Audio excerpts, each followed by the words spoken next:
একবার শুনিয়ে দেখো। শুদ্ধ ভক্তের সঙ্গ করলে কি হয় দেখুন। আজ এই নর্তকী তার গিরিঝারির দিকে ভালো করে তাকালেন, বলে একবার তাকিয়ে দেখো। আমি আগেই বলেছি, বিগ্রহ তো মন্দিরে থাকে, অনুরাগে যদি না দেখতে পারেন তবে ওই বিগ্রহের মধ্যে আপনি বিগ্রহের স্বরূপ দেখতে পাবেন না। সুধীবৃন্দ, আমরা এখন আস্বাদন করব, যেহেতু কাল নাম, এই নামের উপরে একটু সামান্য আমাদের আস্বাদন। অধিবাসের পর্বের দিন পাঠ থাকাটা একটা বিড়ম্বনা, কারণ পাঠ করতে বসলে যারা আচার্য থাকেন ওইখানে ঠাকুর ঘরের কিছু কাজ থাকে, 12টার আগে মহাপ্রভুকে সেবা করিয়ে বিশ্রাম দিতে হয়। অধিবাস কীর্তনেরও একটা পর্ব থাকে, বিঘ্ন হয়। তবু আমি সামান্য চারিদিকেই বন্যার মতো স্রোতের মতো তরঙ্গায়িত হয়ে আকাশ বাতাস মুখরিত করছে, নাম নাম নাম চলছে। কিন্তু আপনাদের বলি, হ্যাঁ, এই নাম নিতে গিয়ে আজকে দেখুন, আমি আপনাদের একটু জানাই, নাম আপনারা নিচ্ছেন, নাম আমরা নিচ্ছি, কিন্তু নামের যে ফলশ্রুতি, নামের যে ক্রিয়া যেভাবে ভাগবতে বলা আছে, শাস্ত্রে বলা আছে, তার ফলশ্রুতি আজ অধরা থেকে যাচ্ছে। এইবার একটু আপনাদের মনোযোগ দিতে হবে, একটু গভীরে যেতে হবে। সেটি হলো এই যে নাম। আচ্ছা, নামকে আমরা রাখি, আগে যদি বলি, কালকে যেখানে রাগ রাগিনী দ্বারা শিল্পীরা সুরারোপ করবে, এই রাগ রাগিনীতে মোহিত হয় না এমন কেউ আছে? বাঁশি বেহালা শুদ্ধ রাগের দ্বারা সকলে মোহিত হয়। রাগের ক্ষমতা কেমন জানেন? তবে শুনুন, দীপক রাগে আপনি থেকে আগুন জ্বলে যেত প্রদীপে। কি রাগে?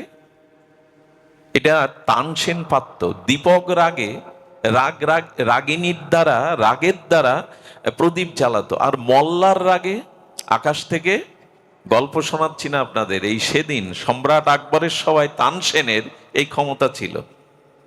তানসেন মল্লার রাগে আকাশ থেকে বৃষ্টি ঝরাতে পারত, দীপক রাগে প্রদীপগুলো আপনি থেকেই জ্বলাতে পারত।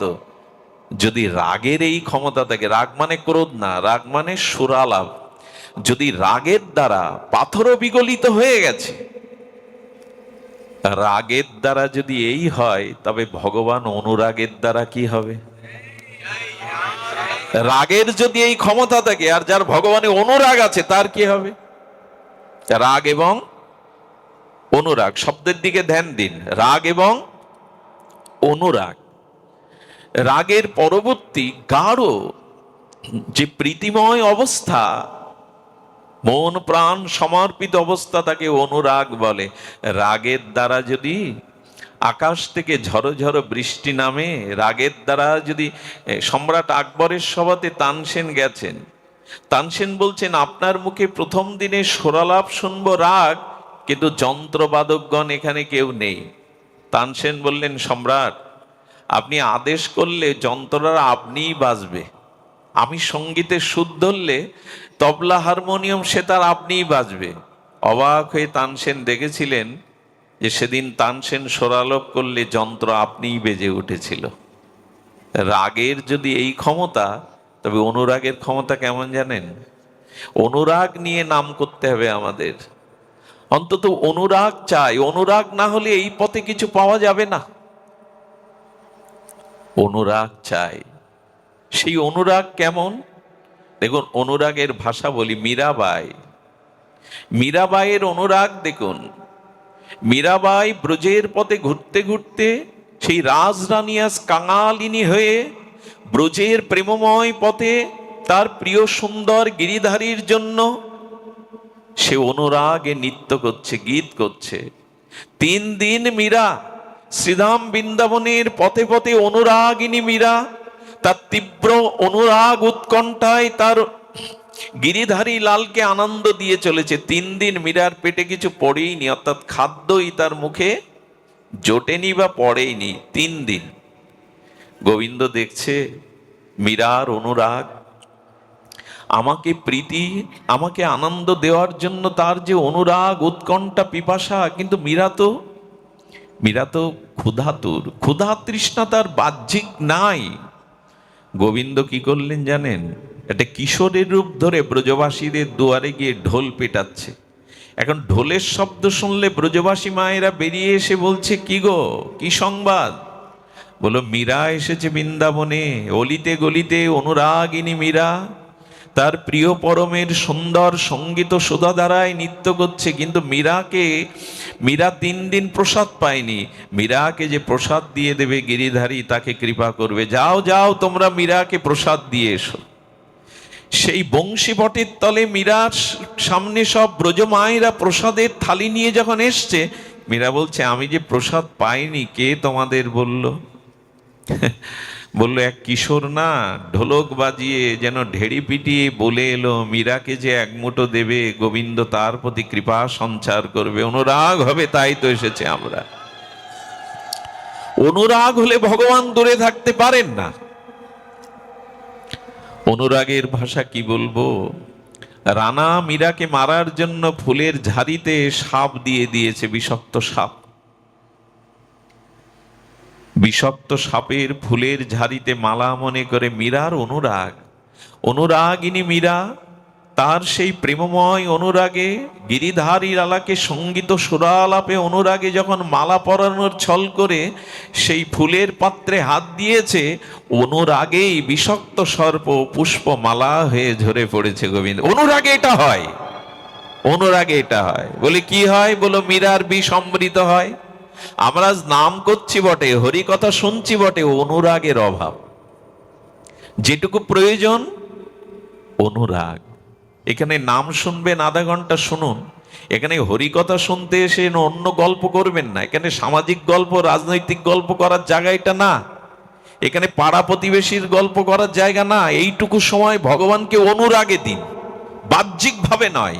এই অনুরাগটাই ভগবান, ওই তুলসী না দিলে যেমন প্রসাদ হয় না, অনুরাগ না দিলে ভগবান প্রসন্ন হয় না। অনুরাগেরই দরকার, এই অনুরাগটাই চাই।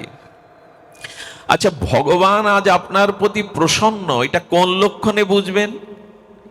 শ্রী ভগবান, আপনি ভজন করেন, হরিনাম করেন, আহ্নিক করেন, আজ ভগবান আপনার প্রতি প্রসন্ন, কি লক্ষণ দেখে বুঝবেন? লটারি বেঁধে গেলে, আত্মীয় স্বজন বাড়ি আসলে, ভালো খাওয়া দাওয়া হলে? বলে একদমই না। কোন লক্ষণ? বলে হরিনাম নিতে নিতে, হরিকথা শুনতে শুনতে যদি চোখে জল আসে, তখনও জানবেন হরি আজ আপনাকে বর দিয়ে দিয়েছেন, কৃপা আজ আপনাকে করে দিয়েছেন। ওই বিগলিত রসধারায় অনুরাগের চিহ্নই হলো দুফোঁটা চোখের জল। যদি আসে, জানবেন ঈশ্বর আজ আপনার প্রতি সন্তুষ্ট, একটা বর দিয়ে দিয়েছে। অনুরাগের ভাষা, দ্রবীভূত হৃদয়, নয়নে প্রেমাশ্রু। অনুরাগে মীরার কি হলো জানেন? এই তীব্র উৎকণ্ঠা অনুরাগে মীরা ব্রজ থেকে সংবাদ পেল, যেন গোবিন্দ বললেন, প্রাণনাথ বললেন, ব্রজেন্দ্রনন্দ বললেন, মীরা দ্বারকায় এসো। কারণ মীরার স্বপ্নেতেই গিরিধারীর সাথে বিবাহ হয়ে গেছিল। অনুরাগ কেমন? মীরার অনুরাগ বলি, এরা তো অনুরাগিনী। অনুরাগেই ভজন। শুধু নিয়ম যন্ত্রের মতো হরিনাম হরিকথা ভজন করলে পাওয়া যাবে না। মীরার বান্ধবীর বিয়ে হচ্ছে, আর রাজস্থানের বিয়ে মানে বাজি বাজনা, ঘোড়ায় চড়ে আসে, হাতির পিঠে চড়ে আসে, আর বড় পাগড়ি পরে আসে। রাজস্থানের বিয়ে। তো মীরার আগেকার দিনে 10-11 বছর বালিকাদের বিবাহ হতো। একথা বলছি তো অনেক দিনের, 700 বছর প্রায় আগে। তো সেখানে ওর বান্ধবীর বিয়ে দেখে, বর দেখে আনন্দ আর উচ্ছ্বাস, সঙ্গীত বাজি বাজনা দেখে মীরা মাকে বলছে, ও মা, আমার বর কবে আসবে? আমার বিয়ে কবে হবে? ছোট মেয়েকে কি করে বোঝাবে? বললো, আমার বর কই? আমার বর এইভাবে সেজে কবে আসবে মা? আমার বিয়ে কবে হবে? মা ওর জ্বালাতন সহ্য না করতে পেরে ঘরে গিরিধারীর বিগ্রহের কাছে এসে বলছে, এই তোর বর। মীরা, এই তোর বর। মা রেখে চলে গেল। মীরা একটা ভালো শাড়ি পরেছে, জানেন, মায়ের শাড়ি। শাড়ি পরে গিরিধারীকে বললেন, তুমি আসবে না আমাকে বরণ করতে? ওই দেখো, আমার বান্ধবীকে বরণ করতে কি সেজে এসেছে, কত বাজিবাজ, তুমি আসবে না? এসো গিরিধারী, আমি তো তোমারই, তোমাকে ছাড়া তো কারো গলে বড়মালা দেব না। মীরা ওই বলতে বলতে গিরিধারীর চরণে মাথা রেখে ঘুমিয়ে পড়েছে। স্বপ্নের মধ্যে গিরিধারী এসে তার ললাটে সিঁদুর আর বড়মালা বরণ করে নিয়েছে। মীরা সিঁদুর অঙ্কিত শাঁখা পরে না পাশে দাঁড়িয়েছে গিরিধারীর মা। সকালে এসে দেখে শাঁখা সিঁদুর হাতে। মীরা, করেছিস কি? আরে শাঁখা সিঁদুর। বলি, মা তুমিই তো বললে জানো, হাতির পিঠে উঠে এসেছিল, কত দেবদেবী এসেছিল, আমাকে তো বরণ করে নিয়েছে।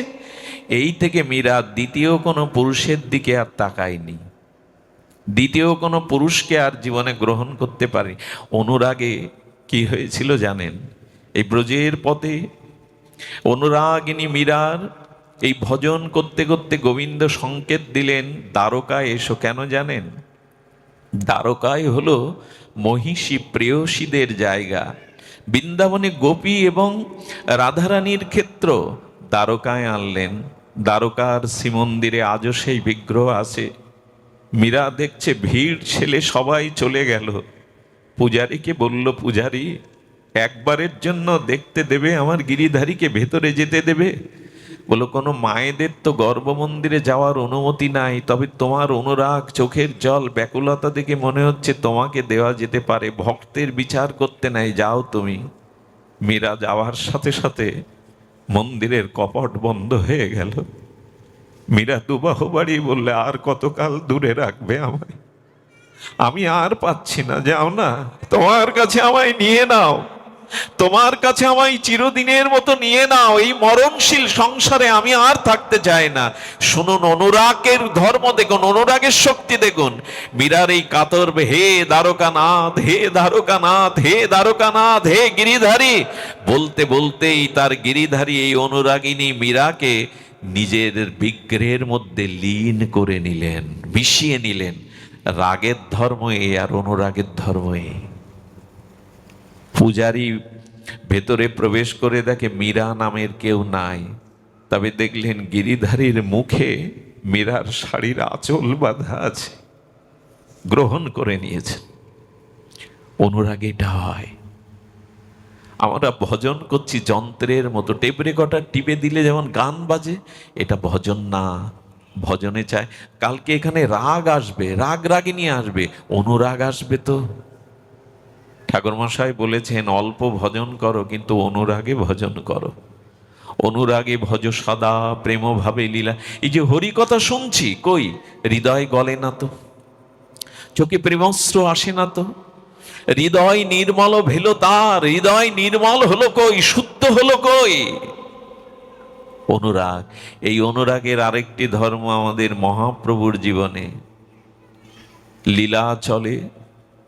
মহাপ্রভু জগন্নাথের সাথে লীন হয়েছিলেন, আপনারা জানেন। এই আরেকটি দৃষ্টান্ত, মহাপ্রভু দোহাত বাড়িয়ে দিয়েছিলেন, আর সেই দোহাত বাড়ালো জগন্নাথের। জগন্নাথই তো তিনি, সচল জগন্নাথ আজ বিগ্রহ জগন্নাথে মিশে গেলেন। এটি হয়, এটি হয়।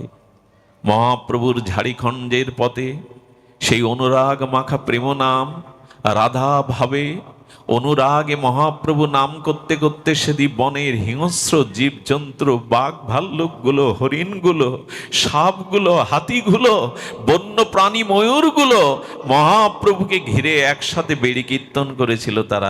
আচ্ছা, ব্যাঘ্র এবং হরিণ একসাথে নাচবে, এক জায়গায় থাকবে? শুধু থাকেনি, মহাপ্রভুর নাম অনুরাগে হরিণ আর বাঘ একে অপরকে চুম্বন করে জড়িয়ে ধরেছিল।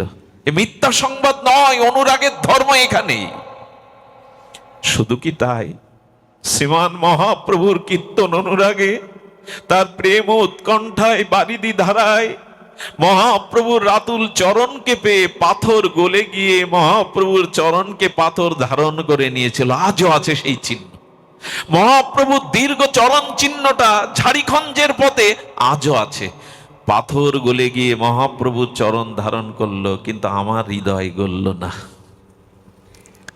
আমার হৃদয় গলল না। ভগবানের সামনে মাঝে মাঝে বলবেন, প্রভু অনুরাগ এলো কই? সংসারের জন্য তো কাঁদি, রোগ শোকের জন্য তো কাঁদি, কত ব্যাকুল হই, তোমার জন্য এই ব্যাকুলতা কবে আসবে? তোমার জন্য এই ব্যাকুলতা কবে আসবে? সুধীবৃন্দ, অনুরাগ চাই। রাগের ধর্ম যদি এত প্রবল হয়, তবে অনুরাগের ধর্মে সবই হয়। আমাদের ঠাকুর নরোত্তম তিনি ব্রজের পথে চলেছেন, পথে কতদিন তার নাওয়া খাওয়া নাই, মুখে দুটো অন্ন, মুখে দুটো প্রসাদ আদি দিতে পারছে না। হা গৌর, হা গৌর, হা রাধা মাধব, এই উৎকণ্ঠা, এই ব্যাকুলতা, এই অনুরাগে চলেছেন ঠাকুর নরোত্তম।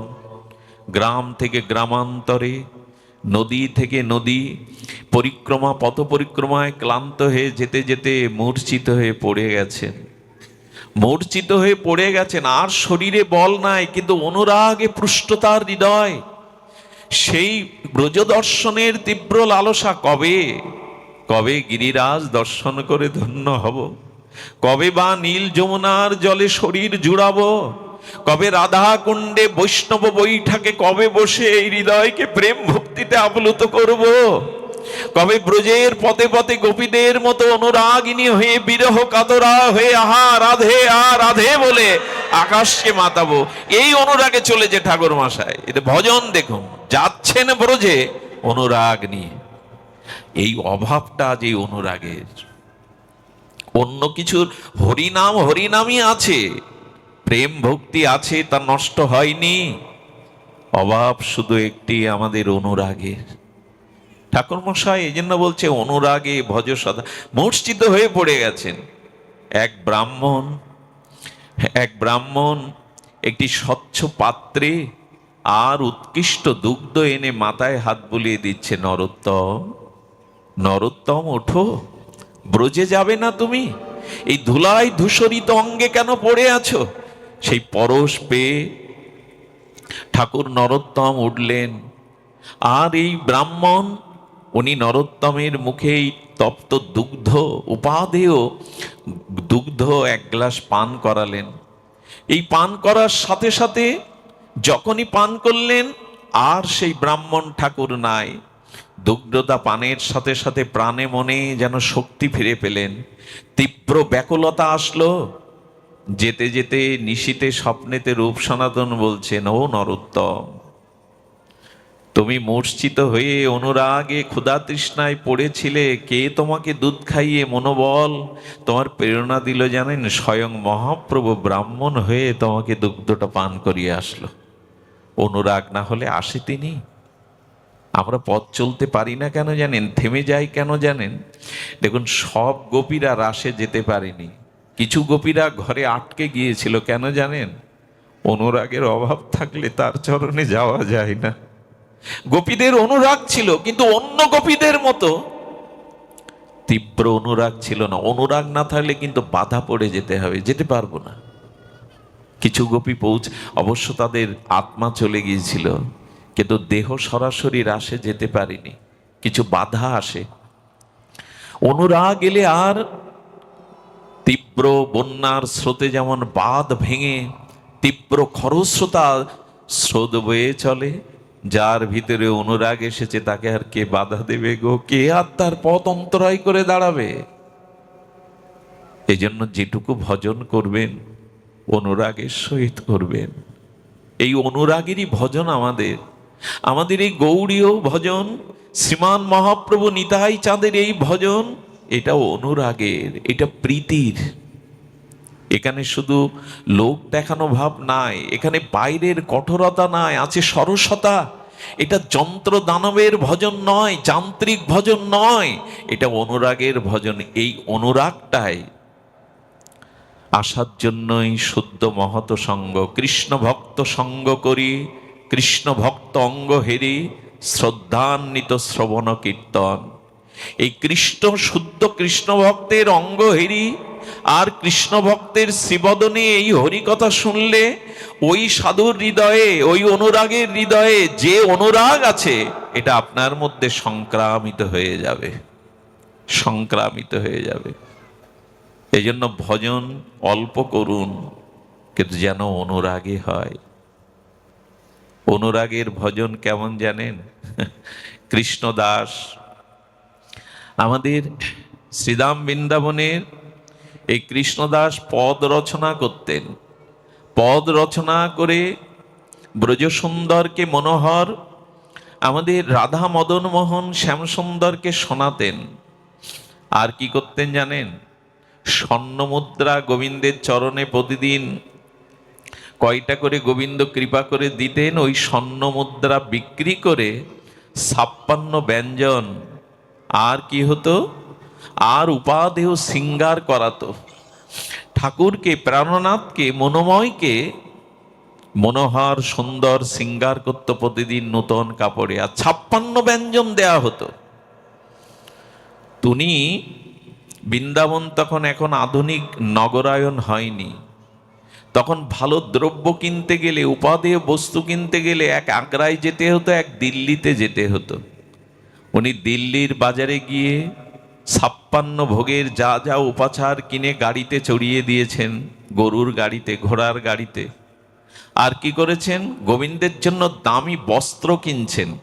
সেই বস্ত্র কিনে আসার সময় দেখছে, এরকম শুদ্ধ অনুরাগীর ভক্ত সঙ্গ পেলে কি হয়, এসে দেখছে এক কিন্নরী কণ্ঠে কে যেন আকাশ বাতাস মুখরিত করে মধুর কণ্ঠে সঙ্গীত করছে। আর সেই সঙ্গীতে বাজারের রাজপথের উপরে দাঁড়িয়ে সহস্র মানুষ আবেশ হয়ে তা শুনছে। কে নাচছে জানেন? বাইজি।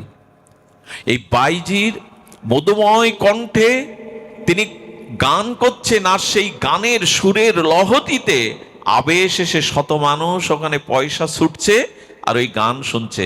আচ্ছা, ওইখানে বাবাজি দাঁড়াবে কেন? একজন বাইজি বাজারে নৃত্য গীত করছে, দাঁড়ালো কেন জানেন? কণ্ঠ কারো এত মধুর হয়? কে গাইছে? আহা, এত মধুর কণ্ঠ! ওই কণ্ঠটা ওনার কানে লেগে হৃদয়ে লেগে গেছে। উনিও ওই যারা দাঁড়িয়ে দাঁড়িয়ে এই নর্তকীর এই সঙ্গীত আর নৃত্য দেখছে, উনি তাদের মাঝে দাঁড়িয়ে। কৃষ্ণদার বাবাজির মতো মহাত্মা যদি দাঁড়ায় এই বাইজির নৃত্যগীত দেখতে, সবাই বলছে বাবাজি আপনিও শেষ পর্যন্ত কত কথা তাকে শোনাচ্ছেন, বাবাজি আপনিও এই লাইনে ভিড়ে গেলেন, কত অপমান, কোনো কথা। কিন্তু উনি দাঁড়ালেন কেন জানেন? এত সুন্দর কণ্ঠ কারো হয়? এত মধুর কণ্ঠ। সবাই যখন টাকা ছুড়ি দিয়ে চলে গেছে, তখন বলছেন বাবা আপনি, বাবা আপনি এখানে? ওনাকে চেনে না কে? বলেন হ্যাঁ।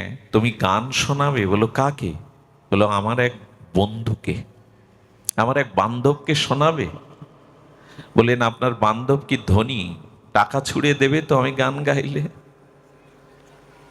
এই অনুরাগী বাবা বলছেন আমার বন্ধু বড় ধনী লোক, তাকে যদি সঙ্গীত দিয়ে আনন্দ দিতে পারো, তিনি এমন কিছু দেবে তোমার জীবনে আর কোনো অভাব থাকবে না গো, আর অভাব থাকবে না। বলে এত বড় লোক তোমার সখা, তোমার বন্ধু? তবে আমি গাইবো। বলে দাঁড়াও। পয়সা দিয়ে ঘোড়ার গাড়ি ঠিক করে ঠিকানা লিখে দিলেন, গোবর্ধনের অমুক মন্দিরে গিয়ে এই চিঠিটা দেখালে তোমাকে একটা ঘর দিয়ে দেবে। বাবাজি পেছনে আসছেন, বাবাজি পেছনে আসছেন কৃষ্ণদাসজি। আর এই পতিতা যখন গিরিরাজ গোবর্ধনে শ্রীমন্দিরের দিকে আসছে, তখন সবাই বলছে তুমি কোথায় যাচ্ছ? বলো বাবাজি পাঠিয়েছে। বলো বাবাজির কি মতিভ্রম হলো? শেষ পর্যন্ত নর্তকী বাইজিকে নিয়ে ভগবানের মন্দিরে উপস্থিত হলো। ওনাকে বললেন এই ঘরে তুমি থাকো আর শোনো। এই দেখুন শুদ্ধ ভক্তের, অনুরাগী ভক্তের সঙ্গ পেলে কি হয়। এই নর্তকীকে, গায়িকাকে বললেন তোমার গান গাইলে হবে না, আমি লিখে দেব যে পদ, সুর করে দেব যে পদ, সেই সুরেই তোমাকে শোনাতে হবে আমার বন্ধুকে। আর কি করতে হবে জানো? আজ থেকে তোমার ওই পোশাক পরলে হবে না, রাধারানীর একটা প্রসাদী পোশাক ওকে দিয়ে দিলেন। আজ থেকে এই 3টে দিন তুমি এই গানের প্রশিক্ষণ নেবে, চর্চা করবে, পড়ো। আর আজ থেকে কিন্তু তুমি যা খাও তোমাকে তা খাওয়াবো না, আজ থেকে মন্দিরের প্রসাদ পেতে হবে তোমায়। আমার বন্ধুকে গান শোনাতে গেলে তোমার সাজগোজটা কেমন লাগবে জানো? একটু তিলক কণ্ঠি নিতে হবে। এই দেখুন শুদ্ধ অনুরাগী ভক্তের সঙ্গে কি হয়। 3 দিন ধরে যারা গোবিন্দের প্রসাদ পায়, রাধারানীর প্রসাদী বস্ত্র পরিধান করলো, রাধাকুণ্ডীর রজ নিয়ে তিলক করলো, আর বাবাজির লেখা গানের সুর করে 3 দিন গাওয়ার পরে বলছেন, এবার যদি প্রস্তুত হয়ে থাকে তবে আপনার বন্ধুর কাছে নিয়ে চলুন। আপনার বন্ধুকে সঙ্গীত শোনানোর জন্য আমিও বড় লালায়িত। ওকে সুন্দর করে গোপী বেশে সাজিয়ে তিলকমালা ফুলমালা চন্দনে চর্চিত করে বললেন, কোথায় আপনার বন্ধু? মন্দিরের দুয়ার খুলে বলছেন, এই আমার সখা, এই আমার বন্ধু, ওকে গান শোনাও। আপনি আমাকে কি পেয়েছেন? একটা মূর্তিকে গান শোনাতে এসছি আমি? যেই এই কথা বলেছেন, একটা মূর্তিকে গান শোনাবো, সে কি শুনতে পায়? সঙ্গে সঙ্গে বাবাজি সিংহের মতো গর্জন, ও তাহলে দেহকে সঙ্গীতকে শোনাবে যারা টাকা ছুড়ে মারে, তোমার দেহের সৌন্দর্য অঙ্গভঙ্গিমা ভোগ করে, তুমি তাদের শোনাবে? যাকে শোনালে জন্ম মৃত্যু জরাব্যাধি অভিশাপ মুক্ত হয়, তুমি তাকে শোনাবে না? খুব দৃঢ় কণ্ঠে যেই বলেছেন, সাধুদের কথায় সচ্চরিত্রবান নিষ্ঠা ভজনশীলের শব্দের মধ্যে একটা শক্তি থাকে। ওকে ওই শক্তির দ্বারা বলছেন, তাহলে উনি মূর্তি নন? বলে শুনিয়ে দেখো একবার, একবার শুনিয়ে দেখো। শুদ্ধ ভক্তের সঙ্গ করলে কি হয় দেখুন। আজ এই নর্তকী তার গিরিঝারির দিকে ভালো করে তাকালেন, বলে একবার তাকিয়ে দেখো। আমি আগেই বলেছি, বিগ্রহ তো মন্দিরে থাকে, অনুরাগে যদি না দেখতে পারেন তবে ওই বিগ্রহের মধ্যে আপনি বিগ্রহের স্বরূপ দেখতে পাবেন না। দেখুন, আমরাও তো পুরীর জগন্নাথ দেখি, মহাপ্রভুও দেখতেন। মহাপ্রভু দেখতে দেখতে তার একটা করপল্লব হাত পাথরের দেয়ালে দেখে জগন্নাথকে দেখতেন।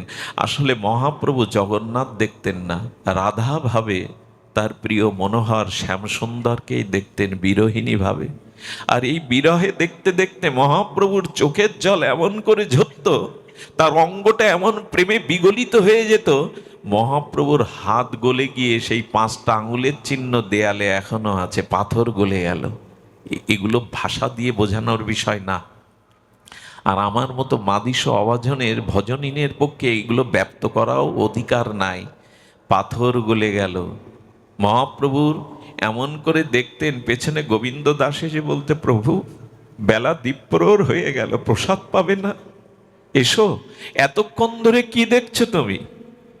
গোবিন্দ, আর একটু দেখতে দাও প্রাণনাথকে। আমরাও তো দেখি জগন্নাথ। 3-4 ঘন্টা ধরে চোখের জলে কি দেখছে মহাপ্রভু? আর একটু দেখতে দাও, প্রাণকে নয়নকে সার্থক করতে দাও। ভিতরে অনুরাগ থাকলে ওর মধ্যে পাথর বা মূর্তি দেখে না, ওর মধ্যে মুরলীধারীকেই সে দেখে। এই অনুরাগটাই চাই, বারবার ঘুরে ফিরে এই অনুরাগ চাই। ও যখন শ্রীনাথজির দিকে তাকিয়েছে, এই নর্তকী তাকিয়ে দেখছে উনি সচ্চিদানন্দ ঘন আনন্দ ঘন প্রেমময় মূর্তি। সঙ্গীত শুনতে শুনতে বললেন, সারা জীবন কোনো সৎ কাজ করিনি, আজ বাবাজির কৃপায় প্রসাদ পেয়ে তোমাকেই সঙ্গীত শোনাচ্ছি। আচ্ছা বলো না, তুমি আমার সঙ্গীত শুনছো তো? বলো না, সারা জীবন নেচেছি গেয়েছি, আজ তুমি শুনছো তো? কি বলবে বিগ্রহ? উনি পাথর নন, প্রতিমা নন, অষ্ট ধাতু নন। উনি কি করলেন জানেন? বলে, একবার দেখিয়ে দাও, আমি যে ভজন তোমায় শোনাচ্ছি, একবার অন্তত তুমি একটা কিছু প্রমাণ দাও যে তুমি আমার ভজন আর শুনছো। কি ব্যাকুলতা, অনুরাগ! সঙ্গে সঙ্গে দেখলেন শ্রীনাথজি ঠোঁটের কোণে হাসি ফুটে উঠেছে। যেই হাসি দেখলেন, ভুবন ভুলানো হাসি, স্বীকার করলেন আমি তোমার সঙ্গীত শুনছি। যেই না হেসেছেন বিগ্রহ, সঙ্গে সঙ্গে এই নর্তকী আজ আর প্রেমময়ী হয়ে গেছে। নর্তকী নয়, আজ তার হৃদয় অনুরাগে সিক্ত হয়ে গেছে। সঙ্গে সঙ্গে বললেন, তুমি যদি আমাকে এই অনুরাগের হাসি দেখিয়ে থাকো, এই বাচ্চাগুলিকে পেছন থেকে একটু সরান, বলছেন, তবে তোমাকে কি দেব আজ আমি? আচ্ছা, মানুষের সব থেকে প্রিয় বস্তু হলো প্রাণ, আত্মা, নাকি বাবা? আত্মা না থাকলে প্রিয়জন ভালোবাসা থাকে?